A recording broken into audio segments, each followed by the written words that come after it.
નમસ્કાર દોસ્તો, શાંતિશ્રમ ન્યૂઝમાં આપનું સ્વાગત છે। બનાસકાંઠા સહકારિતા પરિવાર દ્વારા દિયોદર ખીમાણા રોડ ઉપર નાણોટા જીન ખાતે બનાસ બેંકના નવનિયુક્ત ચેરમેન ડાયાભાઈ પિલિયાતર અને વાઇસ ચેરમેન કેશુભા પરમારનો સત્કાર સમારંભ ગુજરાત વિધાનસભાના આદરણીય અધ્યક્ષ શંકરભાઈ ચૌધરીના અધ્યક્ષ સ્થાને અને બનાસકાંઠા જિલ્લા ભારતીય જનતા પાર્ટીના અધ્યક્ષ કીર્તિસિંહજી વાઘેલાના મુખ્ય મહેમાન પદે યોજાયેલ। પધારેલા મહાનુભાવો દ્વારા દીપ પ્રાગટ્ય કરવામાં આવેલ બાદમાં ઉપસ્થિત મહાનુભાવોનું સન્માન થયેલ। બનાસ ડેરીના ચેરમેન શંકરભાઈ ચૌધરી તથા બનાસ બેંકના નવા વરાયેલ ચેરમેન ડાયાભાઈ પિલિયાતરનું તાળીઓના તાલે સ્વાગત અને સત્કાર કરવામાં આવેલ। શંકરભાઈ સૌને આવકારેલ અને નવીન ચેરમેન, વાઇસ ચેરમેન અને ખેડૂતોની બેંકમાં ખેડૂતલક્ષી કાર્યો કરવા પ્રેરણા આપેલ। નવીન ચેરમેન ડાયાભાઈ પિલિયાતરે તેમના પર મૂકેલ વિશ્વાસને ઊંચી આંચ નહીં આવવા દેવાની ખાતરી આપી હતી। વિશાળ સંખ્યામાં જિલ્લાના સૌ સહકારી આગેવાનો, સરપંચો, સિનિયર આગેવાનો, સેવા સહકારી મંડળીઓ અને દૂધ મંડળીના ચેરમેન, મંત્રીઓ તથા તમામ રાજકીય, સહકારી, સામાજિક આગેવાન શ્રીઓ, કાર્યકર્તાઓ ઉપસ્થિત રહ્યા હતા।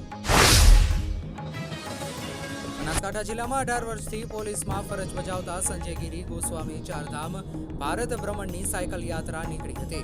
સાયકલ ચલાવો સ્વસ્થ રહેના નારા સાથે 212 દિવસની યાત્રા પૂર્ણ કરી આજરોજ સંજય ગિરી ગોસ્વામી અંબાજી આવી પહોંચતા જિલ્લા પોલીસ વડા અક્ષય રાજ મકવાણા અને પોલીસ અધિકારીઓ, કોન્સ્ટેબલો દ્વારા ધામધૂમથી અંબાજી ખાતે સ્વાગત કરવામાં આવ્યું।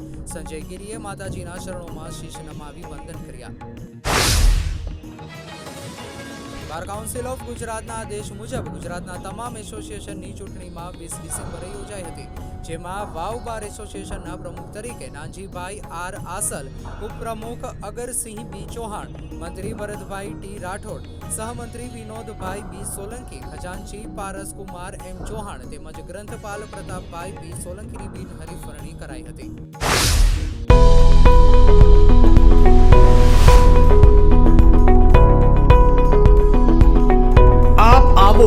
આજે દિયોદરમાં બનાસ ડેરી સંચાલિત ઉમંગ મોલમાં જ્યાં આપને મળશે બનાસ ઘી, બનાસની ચા, નવરસ તેલ સહિતની જીવન જરૂરિયાત તેમજ કરિયાણું તથા કોસ્મેટિક ચીજવસ્તુઓ તેમજ પશુઆહાર સામગ્રી મળશે વ્યાજબી દરે।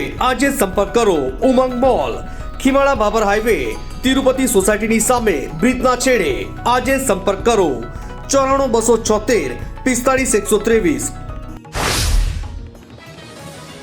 ડીસાની મહારાણા પ્રતાપ હાઈસ્કૂલમાં આદિવાસી ભીલ સમાજ એકતા સંગઠન બનાસકાંઠા દ્વારા શુક્રવારે બીજો સમૂહ લગ્નોત્સવ યોજાયો હતો, જેમાં 29 નવદંપતીઓએ પ્રભુતામાં પગલાં પાડી શુભ સંસારની શરૂઆત કરી હતી।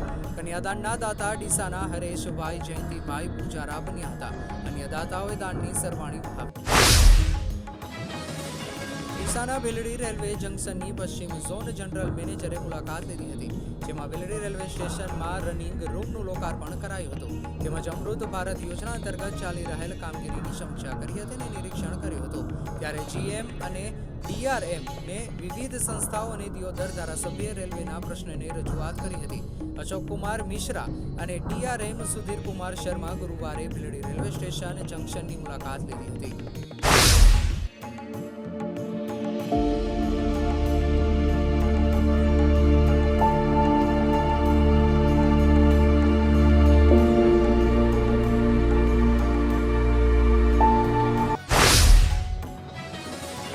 બનાસકાંઠા જિલ્લામાં દૂધ મંડળીમાં પાણીવાળું દૂધ ભરાવી અને દૂધ મંડળીની મંત્રી સહિત 2 કર્મચારીઓને દૂધ ગ્રાહકો દ્વારા કૌભાંડ કરવામાં આવતા બનાસ ડેરી દ્વારા દૂધ મંડળીને 20 લાખ રૂપિયાનો દંડ ફટકારવાની ઘટના સામે આવી છે।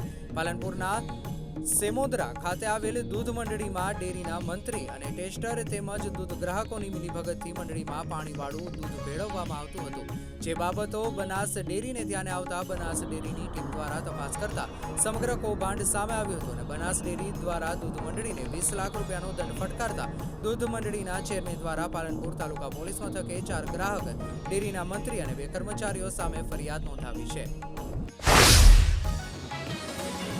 ભાભરવાવ સર્કલ પાસે ગૃહમંત્રી અમિત શાહના પુતળાનું દહન કરવામાં આવ્યું। ભાભર ઓબીસી એસસી એસટી એકતા મંચ ભાભર દ્વારા ગૃહમંત્રી અમિત શાહના પુતળાનું દહન કરવામાં આવ્યું।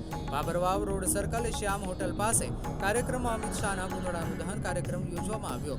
પોલીસની હાજરીમાં પુતળા દહન કાર્યક્રમ યોજવામાં આવ્યો। પુતળા દહન બાદ પોલીસ દ્વારા કાર્યકરોની અટકાયત કરવામાં આવી। પુતળા દહન દરમિયાન દલિત સમાજના એક યુવાનને હાથ ભાગે આગથી દાઝી જતા સારવાર અર્થે પ્રાઇવેટ હોસ્પિટલમાં ખસેડવામાં આવ્યો. બનાસકાંઠા જિલ્લા કલેક્ટર મિહિર પટેલની અધ્યક્ષતામાં આજ રોજ કલેક્ટર કચેરી મીટિંગ હોલ પાલનપુર ખાતે જિલ્લાની સંકલન અને ફરિયાદ નિવારણ સમિતિની બેઠક યોજાઈ હતી, જેમાં સાંસદ અને ધારાસભ્યોએ વિવિધ પ્રશ્નો અને વિભાગોને પૂછેલા પ્રશ્નો સંદર્ભે અધિકારીઓ દ્વારા આપેલ જવાબો પરત્વે ચર્ચા કરવામાં આવી હતી. રાધનપુર બાબર વચ્ચે સર્જાયો ગંભીર અકસ્માત. ઘટના સ્થળે એક 13 વર્ષના બાળકનું મોત. બાબર રાધનપુર હાઈવે વચ્ચે દિન પ્રતિદિન અકસ્માતો વધતા જોવા મળી રહ્યા છે, ત્યારે 13 વર્ષના બાળકને કાર ચાલકે જોરદાર ટક્કર મારી અને બાળકનું મોત થતા પરિવારજનોમાં શોકનું મોજું ફરી વળ્યું છે. બાબરથી રાધનપુર તરફ આવી રહેલ કિયા ગાડી ચાલકે સાયકલ ઉપર જઈ રહેલા બાળકને જોરદાર ટક્કર મારી અને ઘટના સ્થળે જ બાળકનું કમકમાટી પડ્યું મોત નીપજ્યું છે. કૃષ્ણ પ્રહલાદભાઈ રાવલ રહે ઉજ્જનવાડા, ઉંમર વર્ષ 13, સાયકલ ઉપર જઈ રહ્યો હતો ત્યારે ગૌશાળા દૂધ લેવા માટે જઈ રહ્યો હતો ત્યારે કિયા ગાડી ચાલક ટક્કર મારીને ફરાર થયો હતો અને ઉજ્જનવાડા ગામના પાટિયા નજીક આ સમગ્ર અકસ્માતની ઘટના. અમીરગઢ સરકારી વિનયન કોલેજ ખાતે ઇતિહાસ વિભાગ, IKS અને સંસ્કાર શિક્ષા સેવા આર્ષ ગુરુકુલ મહાવિદ્યાલય આબુ પર્વતના સંયુક્ત ઉપક્રમે સંસ્કાર શિક્ષા અને ભારતીય સંસ્કૃતિ વિષય પર એક દિવસીય વર્કશોપનું આયોજન કરવામાં આવ્યું